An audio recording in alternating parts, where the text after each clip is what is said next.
इस गुर्जर प्रतिहार शासक को प्रतिहारों में पितृहंता कहा जाता है। पितृहंता किस शासक को कहा जाता है? पितृहंता का अर्थ क्या होता है? पितृ यानी कि पिता और हंता यानी हरण करने वाला। ओके, पिता का हरण करने वाला। तो पिता का हरण यानी कि पिता की मृत्यु किस शासक के हाथों हुई थी? अपने ही पिता की मृत्यु। तो इसमें देखते हैं, ये हमारे ऑप्शन है। पहला है रामचंद्र, रामभद्र, यहाँ पे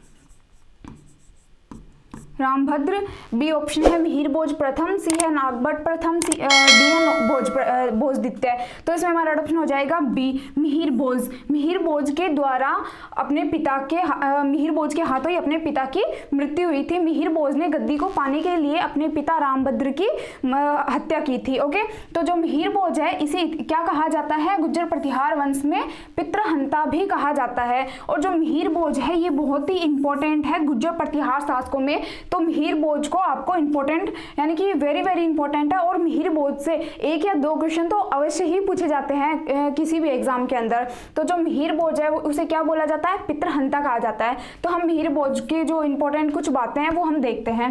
पहला ये कि जो मिहिर भोज है वो प्रतिहार शासकों में बहुत ही प्रतापी, साहसी और वीर शासक हुआ है, योग्य शासक था। जो मिहिर भोज है इसका समयकाल भी अन्य शासकों से बहुत ही अधिक था। तो इसका समयकाल क्या था?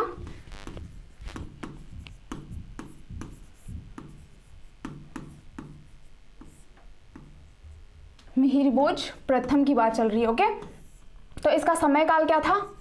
836 ईस्वी से लेके 885 ईस्वी तक।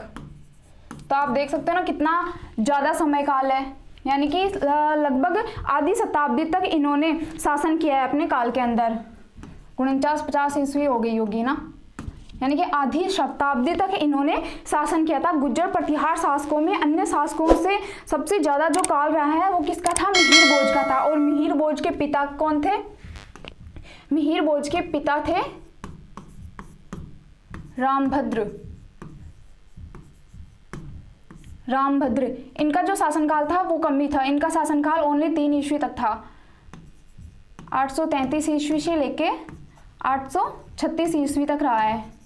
तो इनका शासनकाल क्या है? इन्होंने ज़्यादा समय तक शासन नहीं किया था। और इनकी जो मृत्यु है, रामभद्र की मृत्यु किसके हाथ हुई थी? अपने ही पुत्र मिहिर भोज प्रथम के हाथ हुई थी। इसलिए मिहिर भोज को क्या कहा जाता है? पितृहंता भी कहा जाता है। तो ये भी इंपॉर्टेंट है, आपको ध्यान में रखना है। पितृहंता किसे कहा जाता है? मिहिर भोज प्रथम को कहा जाता है। फिर इनके पिता हो गए रामभद्र और इनकी माता का नाम था अप्पा देवी। अप्पा देवी। मिहिर भोज है वो रामभद्र और अप्पा देवी के पुत्र थे। फिर मिहिर भोज का विवाह देखते हैं। तो मिहिर भोज का जो विवाह है वो भाटी वंश के अंदर हुआ था। ये भी इंपॉर्टेंट है। मिहिर भोज का विवाह किसमें हुआ था? भाटी वंश के अंदर हुआ था। और इनकी रानी का नाम था चंद्रभट्टारिका। भट्टारिका कौन थी? इनकी रानी थी, मिहिर भोज की रानी थी चंद्रभट्टारिका, जो भाटी वंश की राजकुमारी थी। और चंद्रभट्टारिका के साथ मिहिर भोज प्रथम का विवाह हुआ था। यानी कि ये भी इंपॉर्टेंट है, मिहिर भोज का जो विवाह है वो किस वंश में हुआ था? भाटी वंश के अंदर हुआ था। ओके गाइस, और जो मिहिर भोज है वो फर्स्ट ऑफ ऑल ये कि जो भी गुर्जर प्रतिहार शासक थे वो भगवान विष्णु और भगवान सूर्य को उपासक थे।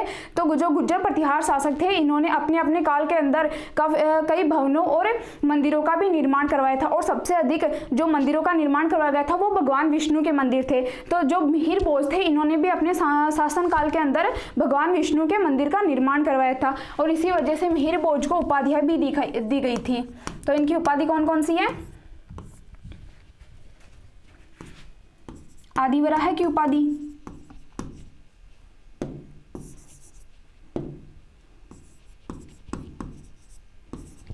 आदिवराह की उपाधि और प्रभास पाटन, ये मिहिर भोज की उपाधियां हैं। ये भी इंपॉर्टेंट है। यानी कि मिहिर भोज से संबंधित जो भी पॉइंट्स मैं आपको बता रही हूँ वो सारे ही इंपॉर्टेंट है, क्योंकि मिहिर भोज को लेके कोई ना कोई क्वेश्चन तो एग्जाम में अवश्य ही पूछा जाता है। तो मिहिर भोज को कौन कौन सी उपाधियां दी गई थी? आदिवराह की उपाधि और प्रभास पाटन की उपाधि दी गई थी। मिहिर भोज है वो बहुत ही प्रतापी और महान शासक हुए हैं अपने शासनकाल के। तो इनका समयकाल भी कितना था? लगभग 49 या 50 ईस्वी तक था। 836 ईस्वी से लेकर 885 ईस्वी तक इन्होंने शासन किया था। इनकी रानी का नाम था चंद्र भट्टारिका, इनके पिता थे रामभद्र और माता थी अप्पा देवी। तो फिर और जो मिहिर भोज है, इनकी योग्यता तथा इनकी जानकारी के बारे में हमें कहाँ से मिलता है इनकी जानकारी हमें